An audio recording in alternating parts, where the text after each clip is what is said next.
Good morning, good afternoon, and good evening. Welcome to Let's Talk Business with Laura Nowlin and Dr. Gobian. Dr. Gobian, how are you doing today? Happy, blessed, excited about learning together with you. Yes, and today we have our friend here with us, Professor Yay. Mack Jr. Jackson with Vanderson Cyber Group, right? Okay, Good. I got it right. That's Good. Awesome. So welcome to our show. You know, Thank you're you. the one who inspired us to actually use this TV station, That's right? right. That's right. So today you're our co-host. Oh my goodness! Nice. Thank you for being here. Yeah. Yeah, Thank you, no, so thank you. welcome. So tell us a little bit about what you do. Cybersecurity, IT, what the heck? Tell us. Cybersecurity. So what I do is help companies protect themselves from the bad guys out there that want to exploit their business, right? So if you have a small company or a large company or bad guys that are out there that want to get part of your data, watch what you're doing, copy it, and then sell that information to other bad guys. Because the new thing now is information is a new currency.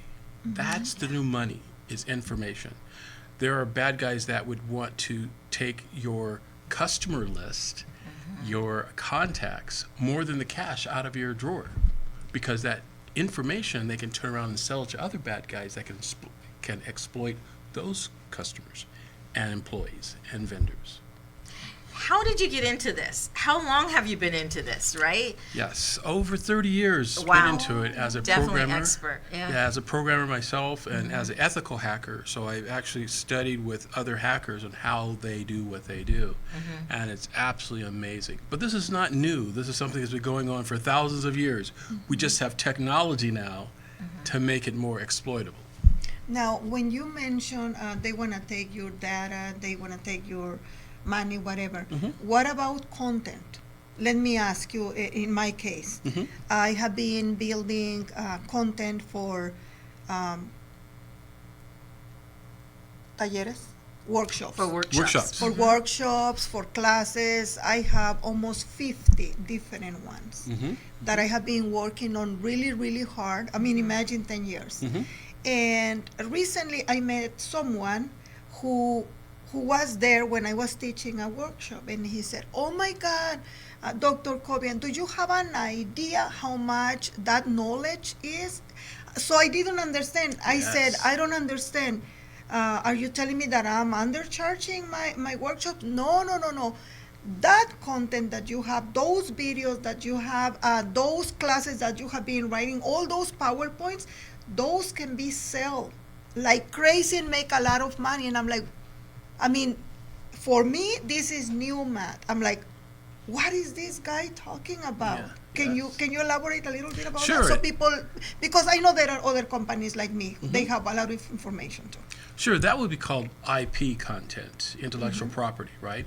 And that's, in a way, how I started 30 years ago. Before we called it hacking, it was called corporate espionage. For example, let's give you guys an example of big companies. Coca-Cola and Pepsi, Okay. right? They both have intellectual properties on their formulas, their content, right? So wouldn't the people at Coca-Cola would love to have the formula that Pepsi's doing? Maybe it will put them first in the marketplace, Right. issuing a new product. So same with you, Olga. You have content, and if someone were to steal or copy your intellectual property and look at all of your workshops, there could be another company that could say, "Wow, that's a good idea that Olga's doing. We're going to put our name on it. We're going to do it first." And then they're first at doing it. And you're going, "Hey, wait a minute, that was my idea." So you see, it's different. See how cyber is compiles all of that as well? Oh, definitely. Yes. Yeah, and that's because the companies would go, bad guys would go into put viruses or try to monitor the content that you're doing So let me and take parts out of it. let me use myself as an example first.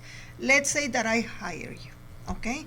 First question, that means that you are going to be, your system is going to be inside my computer, making sure that nobody is sneaking around. How does it work? I gotta ask like That's this good. because a lot of you guys have no idea what cybersecurity is, so I gotta True. ask. That's true. Basically what it does, it just monitors you But more than just my system, it's basically you and your employees. They would understand what to look out for, right? So education. Right, yeah, absolutely. That's the first line of defense is education and awareness. So your employees would understand when they get a certain email that comes in, they'll think before they click on that button. They'd say, let me check with Olga, let me look at our policy to see if that is proper email. Did Olga really want me to change this bank account to another bank account, to another vendor that's not on our vendor list, you know, things like that. And if your employees are used to looking for bad things that can happen, it can protect them from a large amount of transactions that can come in. Even cybersecurity is not new because you already mentioned it. For a lot of small business owners, it is something new. Yes. And the first idea that comes to the mind is like, oh, that must be very expensive. I don't think I can afford it because I'm not making a lot of business. Talk to them, please. All right, I'll give you some things for free that they could do. Freebies. Okay. Change your passwords regularly. Oh, Right? regular. Change your password. Not every day, although some companies do that. Right. Every quarter, you could do that. Change your password. So change your password, that's one. Second, have a long password. How many characters? What do you think? 15 to 30 or even more. So do you recommend more like phrases then? Or do you recommend by doing the system or letting the system pick out the... Very good. You The listen to my course. Absolutely right. Absolutely right. And we don't call it a password anymore. It's Okay. a passphrase. You're right. Ah. It's a passphrase. Because a password, usually you think of the Raiders. That's a password. Yeah. You spell it backwards. You change the S to a $sign. Ah. You know, that's already have been sussed out by hackers. You know, ways you could spell the Raiders, all the different combinations, and they will try all of that. So you need a passphrase that states that God bless the Raiders. Ooh, see, that's different. That's a passphrase. And that's something that your family can understand. Even Yeah. your 5-year-old to your 80-year-old grandma, right? They're living at the house, you tell them what's the password. And you give them this crazy letters they're not going to remember. Right. Right, so that's the third thing. The fourth one is to have a password manager. What is that? That software, it's a password manager software that you would have within your browser, right? So when you go to a website like Facebook and your social media, your password manager will identify you. You'll have one passphrase that you enter, and it will remember all of your websites that you visit, from your banking to your payroll to your financials, social media, and all of it. It will encrypt all of your passwords. So in other words, it scrambles it Yes. so no one can see and understand it, right? And it will automatically populate all of the websites that you visit. That's a password manager. So those are like 4 things that businesses that are small can do right away to protect themselves. Is it okay to use the same passphrase for everything? Very good question. That's an excellent question. People ask that all the time. Because you imagine thinking and The answer is absolutely not. oh my God! So, if they hack one, they're going to hack Okay, all now, of them That's together. right. What, That's right. Which are the accounts that I should be more careful about? I mean, I know everything, but I'm talking about people who are barely new and about to start this road. So Sure. it might be too overwhelming for us to be changing the Facebook password every day, and then Correct. the Instagram, and then the Google, and the bank, and it's like, oh my God. That's So- right. That's why a password manager, that software program you have, password manager, its job would be to change your password. It can generate passwords for you. So you tell it to generate a password, 35 characters. Make it upper, lowercase, numbers, one number, blah, blah, blah. And you tell it to do it. Click a button, bang, it automatically generates it. And then you could save it to your Facebook. Totally different than your LinkedIn, totally different than your Instagram. Oh, and you said it's a software doing that. Yes. Is that software part of your services if I Yes. hire you? Yes, that I don't is. have to worry about creating all these password phrases? Nope. You go to my website, you can click on it and sign up for a LastPass is the one that I use. And you can have a password manager that you can manage all of your apps that you utilize on your computers, from your laptops to your tablets to your phone, manages all of it. Now I understand that most of the services, the cost varies depending on different factors, but in this case, if it's possible, if not, you don't have to say it. But can you at least give an idea Yeah. of what will be the minimum to hire you, and from there we know that it can go up to whatever. Well, what happens with that, when I say it depends, and I did go to law school, so it's not I'm giving you a lawyer answer, but it depends because of your operation, the number of employees that you have, and what you're actually trying to do. There may be governmental regulations that you have to comply with as well, and that's another part of it. So if a lot of times companies will say, yeah, Matt, come in and let me hire you, and then as I'm working with them, there's also the federal government saying you got to have these regulations for privacy, protecting your data. Their insurance companies will come back and say, hey, if you guys do you have cyber liability insurance? And do you have training with your employees? All of those things are factors. So that's what I mean. It depends. So like in my case, I am a doctor in natural medicine, and I deal with information from my clients. So I hire you, and I imagine you're gonna go and sit down with me, ask me what I do, how many employees, how many clients, what's the information that I have in file, and from there you will recommend me. You know what? You need this, you need that, right? Yes. Is that gonna be affordable? Oh, of course. And that's what I want you to talk to them, because yes or not, we get the idea that this is very expensive, that we can afford it, and then later on, identity theft, whatever, and it wasn't that expensive. True, and what I could do also is the first hour for free. Okay. First hour for free, and basically what I do is we'll do an inventory of all of your data assets, right? That's mean your customers, your employees, your financials. I want you to identify what they are and where they're located. Like who has your data? A lot of times companies will say, oh yeah, my accounting, it's done by QuickBooks. Well, did you know that's a third party? Right. So if they get hacked, guess who's responsible? You are, right? You'll say, oh, maybe my data is put in Dropbox. Well, if they get hacked, OneDrive. If they get hacked, Google Drive. Those are all third party. Those are third party companies. Did you hear that? Yes. I'm freaking out. Holy wow, really? Yeah, and it's called. I have everything. And it's called transfer of risk. The legal term is transfer of risk. God. You're transferring risk to another company to manage your data. So if that company gets hacked and your customer says, hey, my credit card was stolen, and you say, oh yeah, it was Google, they got hacked. No, the customer is going to blame you for it. So is this going to, in my case, I mean, it's going to cost me hundreds or thousands? No. Well, remember, the first hour is for free. So after that first hour, a lot of companies will say, okay, Mac, we'll get back with you. We'll take our advice. But I get a lot of that too. Well, in my case, it's not like that. When I call someone, it's because I'm ready to hire, because I don't like to waste anybody's time, neither mine. Right, but I like giving out information and helping companies out as well. So it's personalized. He will talk to you guys, and you will explain everything that you have. He will ask. And Absolutely. So going back then to the password manager software. Yes. So then you're only memorizing one password phrase. Everything else you really don't know. Correct. Because the system is the one that knows it. That's correct. And that's the question scary. is, well, it's like having a key. If Right. there's something where they happen, there will be ways for you to get that password back. Okay. One of the biggest ways we tell all of our clients is multi-factor identification, right? Two-factor identification, right? Yes. Two-factor, and that's a part of it. So if you lost your main password, you don't know what it is, there's two-factor authentication to get it back. There's your cell number. There's always getting it back. Okay. Like what we had today with Facebook. Right. I was just going to ask you. So what's the latest, huh?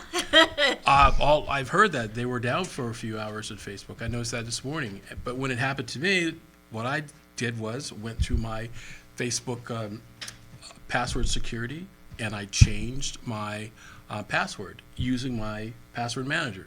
Click of a button, bang, it changed the password. So and I have a long password, and it changed the password, updated Facebook with multi-factor authentication. Facebook has that built in too. Right. As a matter of fact, that's another fourth one I can give you. See, 4 things for free. Look at that. Make sure you change, if you sign up for multi-factor authorization from all the websites if possible. what is that? Like your bank. And multi-factor means when you log in, the bank will say, okay, we're going to send a code to your phone to make sure it's you. Yep. A text. Yeah. Make sure that it's you. That's good. Multi-factor. Well, That's what we have for at now. least I'm doing that. Yeah, Right. that's what we have for now. But you Okay. also, speaking in the medical industry, I wrote an article last week on the big cyber hack from the United Healthcare, United Healthcare for the e-prescriptions.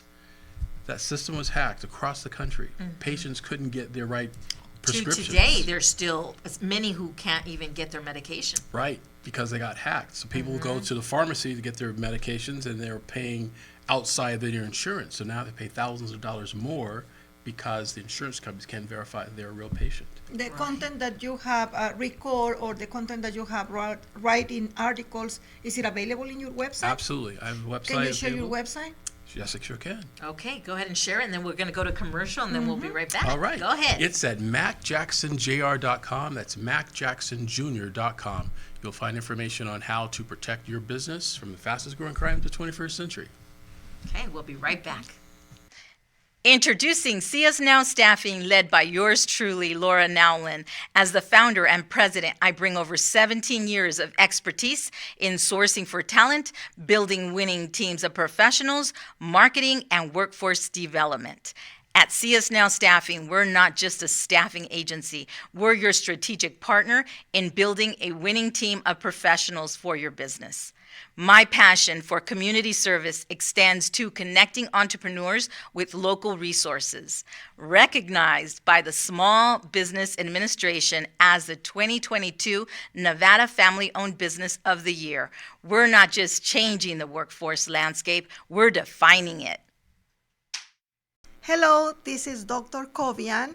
I am a naturopath or a doctor in natural medicine, a holistic practitioner, and I specialize in uncovering the root causes of your symptoms of health problems. How do I do that?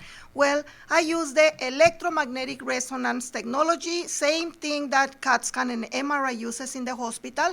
And once I know what's the root cause, through natural solutions such as teas, soups, smoothies, I'll give you the recipes for you to empower your own body's healing mechanisms so that you will heal or prevent any future health problems.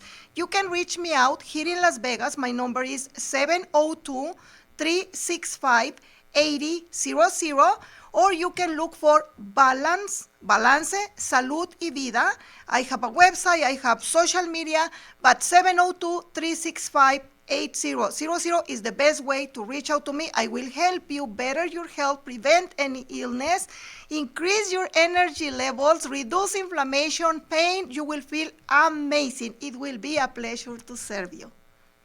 So welcome back. Thank you for staying with us. Let's talk business with Laura Nowlin and Dr. Kovian, and our co-host today, Professor Mack Jr. Jackson. So let's talk more about that hacking, right? What happened with Facebook? How many other companies that you're very familiar with on the stories? We talked about the medical industry, right? The health insurance industry. Every day there's a hack attack going on. Again, these are large companies getting hacked. Yeah. And they're the ones that make the news because they're large, have millions of customers, so it affects everyone, right? What about the mom and pop companies, the small businesses like you're saying, they get hacked? No one interviews them and talk about their business getting hacked, but they're the ones that get hacked all the time. Wow. That's because they're the easiest ones to hack. During COVID, we had people working from home, remote workers, right? So now you have your laptop at your house. That was a gift to hackers because your computer at home is not as secure as it is at work, your desk at work, right? And everybody, you give your user ID, your password out to your kids that come to study, and everybody's working from home. It just makes it very, very easy to hack into. So the knowledge part is very, very important. Definitely. So do you want to share any stories that you've been involved with, companies that have been hacked? And I don't know if you can even mention the names of the companies, right? But just share some stories with us of, how they got hacked, right? Was it someone really going in there and... Yeah, let's talk about the big one that happened last year, and that was MGM and Caesars. Okay. That was a huge hack attack, and again, it goes back to the human factor, right? Social engineering, it's called, right?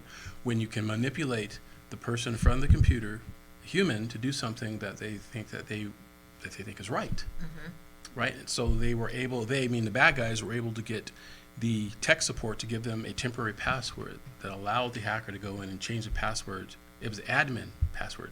Wow. And it was able to change the password of all the managers. So now none of them can get into the system. So I explained to people it's like walking up to your house opening your door, a burglar opens your door, and as he closes the door, he changes the code, and you're standing outside in the window looking at him, going inside your house, stealing all your stuff. And you're seeing him through the window, and you can't do anything. That's what that's like. Oh my God. Wow. That's the analogy I use for But people. how is that manipulation? Because if I get asked to give my password, I'm not gonna give my password. So which are those ways Correct. that we can become an easy victim? Okay, so that's a good point. So what happens with hackers? It is a campaign. It's not like a robbery on the street where they say, "Give me your money," and you, "Oh, here's my money." Right? It's a campaign with hackers. They follow you for days and weeks, get to know you, when you go to work, what kind of food you like, what kind of coffee do you drink, what do your kids do, when your kids are playing sports, and they get to know you. And then they may come up to you and say, "Hey, how's it going, Olga? Wow, you have a great business. You're a doctor." And to be your friend. You're thinking they're your friend. All a part of human manipulation. Because they have a plan. It may be 3 years from now to get your data. It's not like they're stealing it right away. They'll take them time. And then when they eventually get to a point, they'll say, "Okay, it's time to execute it." And they'll execute the logic and to get your data. Isn't that crazy? Wow.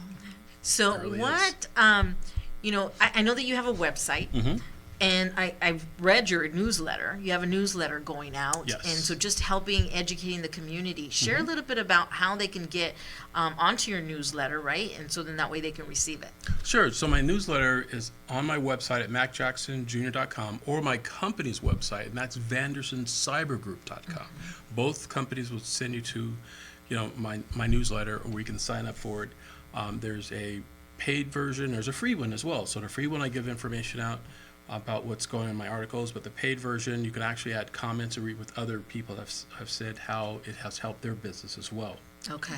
And what I do is I try to write an article once a week, because there's always something new going on when it comes to cybersecurity, what companies are doing, what companies have gotten hacked from these different types of cyber threats. Like last week, there was the United Healthcare, right? That cyber attack that affects the medical industry. And before that, there was another attack that affected the medical industry. Why the healthcare industry? Think about it. The healthcare industry is like the #1 client for hackers. Because ransomware, which you're familiar with that, right? Ransomware, where they lock up your computer and you can't get it back. Well, it's the #1 because in the hospital industry, in the healthcare industry, they have to pay it.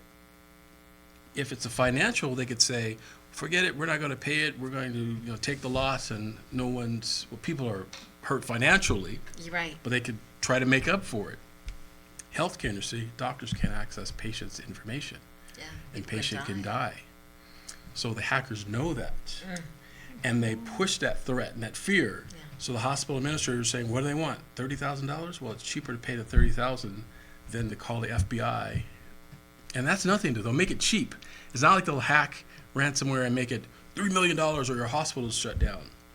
That's outrageous, right? They'll make it small, or they'll pay it. Then they pay it, and guess what happens 6 months to a year later? Same thing. They'll come back for more. Same thing. They don't give up because now they have a plan now, right? They have written down how they hacked that hospital.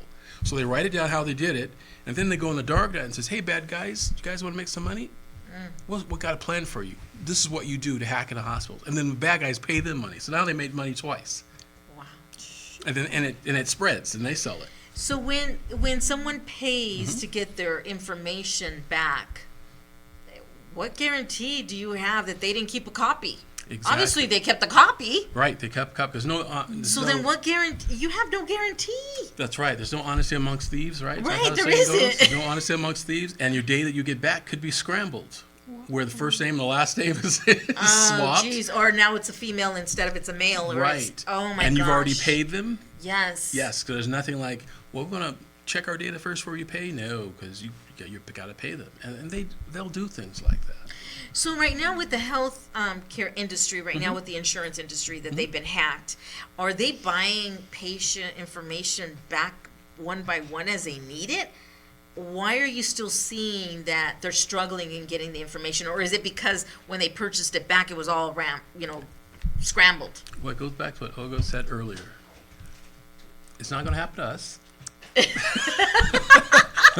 We are a small business. We're a small not making business. that much We're not making that much money. We're not important. We're not important, Yeah. and that's advertising words for hackers. Yes, they love that. They actually love it. They'll actually hack you. So they're actually, yes, absolutely, and that's why. Seriously. So when we go into companies, well, there was a study that was done a couple years ago. They were asking owners of businesses, how many times have their employees been trained in cybersecurity? And most of them said they hardly have any cybersecurity training. They don't understand what it is, cybersecurity training. What does that mean? And again, it's the idea of being aware of your environment. Do you lock your door when you are at work? Do you have a thing called there's a thing called piggybacking in the company, right? Right. Where someone could dress Tailgating. up in a suit and tie and then walk behind your employee going, "Oh yeah, I'm here to see yoga." Yep. Oh yeah, and you let them in, but they're actual hackers. So when the receptionist walks away from their desk for 2 seconds, you could take a USB drive and stick it into her laptop and her computer, bang, instantly infect her machine. That's Doing crazy. piggybacking.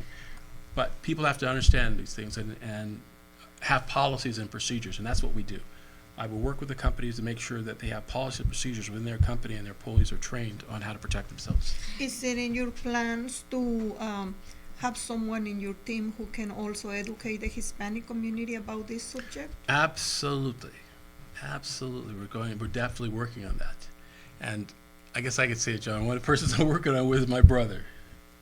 My brother is a bilingual teacher in ESL. So It's I'm really, trying to you get know, him it's, to it's really understand important. this. It is, especially in the minority community. Right. The Hispanic community and the Black community as well are very, very vulnerable because, like you're saying, they don't understand, they don't know.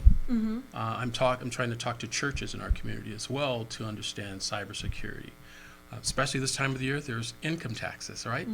You know, there are hackers that are stealing folks' tax returns. Yeah, that are even filing their tax my return on your behalf. God. Yep, They're yep, right. 5 minutes. And because the IRS is giving them a debit card or the reference, so they'll say, yeah, ship it to this address. So I'm missing their house is going somewhere else, right? And they're taking their So tax we refund. could say that your services are a mix of education and softwares? Education, software, and awareness. Yeah, definitely big on education. Yeah. And we have an event coming up in May, so let's talk a little bit about that. That's right. May 30th at the Ahern, 300 West Sahara, 6 p.m. to 8 p.m. And this event, we're going to have speakers on cybersecurity awareness. But the theme of it is called Hacking the Human. Hacking the human, because that's Hacking human. exactly what's happening. Yes, the human factor. That is the key, how manipulation is done. Think about it. How many videos have you seen on YouTube where you got a really cute, sexy driver, and she's and she runs a stoplight, and a cop pulls her over, and she's trying to get out of a ticket. Oh, officer, I'm so sorry. That's part of manipulation, and that happens in hacking world. The same thing, right? You manipulate people to get what you want. That's how the hackers are doing it. It is totally different than it was when I started 30 years ago in this business. Well, over 30 years ago now in this business. I was a young kid starting out with this. It used to be that we had to write our code to hack into a business, right? Nowadays, anyone could buy a program to hack, and it costs you like $50. Wow. For $50 in cryptocurrency, you can go in the darknet, and you want to target an ex-employee or an ex-husband, an ex-girlfriend, an ex-employer. You can buy a program from the darknet, and that program, you can embed it in their computer, and then the hacking group takes over. And they hack into the business and steal, they'll give you a commission. Isn't that crazy? Oh, totally. It's called hacking as a service. And the FBI and law enforcement, they're trying to crack down on these companies. And a lot of them they have, but they start somewhere else and they do it again. So this is an event that we're doing is talking about how the business community here in Las Vegas can protect themselves, like what we're doing now. Right. And we'll have appetizers available. I have 3 speakers, and you'll be one of the speakers there Definitely. with as well. I will So, be there. for the business that are listening and they are interested in your services, Mack, what do they need to have ready for that first hour meeting with you so that they need to be ready and maximize the time with you? What do they need to have? Every question they can think about, they have about cybersecurity. And basically, we're going to do an inventory of their data assets. Again, their employees, all the information about their employees, all the information about their vendors, all the information about their company operations. We're going to talk about where the data is located, like a puzzle, right? Who has it and who's responsible for it. That's what we're going to talk about and maintain that. And then from there, we'll go into policies and procedures. You know, how when you answer the phone and somebody talks to you on the phone, hey, what's Olga's address? I think I went to high school with her, went medical school with Olga, blah, blah. Well, really? And then your receptionist gives them your husband's name or your kid's name because they think that they know you. They don't really know you. What they're doing is they're putting data in the database, building up. Real quickly, I think of it as a jigsaw puzzle. Yeah. Okay? And there's pieces to the puzzle, right? What hackers do is they try to put together a jigsaw puzzle of you, of your profile. And once they get your profile, they'll then sell it to other bad guys. But a lot of times they'll go in the darknet and they'll say, hey, I need the cheek part of this jigsaw puzzle from Olga. Another hacker may say, hey, I got that. I got that piece. Oh, great, I'll buy from you. Bam, and now they're building this profile. And once they build your whole profile, they'll then turn around and sell it. And what can happen to a company that was a small business that was hacked, that they took all the information of the employees, the clients, and the vendors? What is going to happen to them? The U.S. Justice Department says that 67% of companies who've been hacked go out of business. 67%. Because all they the need legal, to know. That's what I'm there's asking. there's three things that business is concerned with, and that is business reputation, the loss of business reputation because the company's been hacked, the financial losses because their business has been shut down because they can't work anymore, and the biggest one is the legal entanglements, all the class action lawsuits that will come because of it. Those are the three huge areas that companies should be concerned with, any size. That's important for us to know as business owners, because it might be just the idea of, oh no, I mean, no, like I said, no, I'm not that important, I'm not that big. But if something happened, all those three will apply. Yes. The consequences. Absolutely, Definitely, the you'll be consequences. closing down. Yeah, and they shut down, have to start over again because of it. Well, thank you once again for joining us and being our co-host here. Yeah, you're welcome. That was Nice to have you awesome. here. And make sure that you tune in, that you actually join us at Ahern Hotel on May 30th from 6 p.m. to 8 p.m. You're in Las Vegas. Right. And what was it called again? Hacking Hacking the the human. Hacking the All right. human. Thank you for tuning in.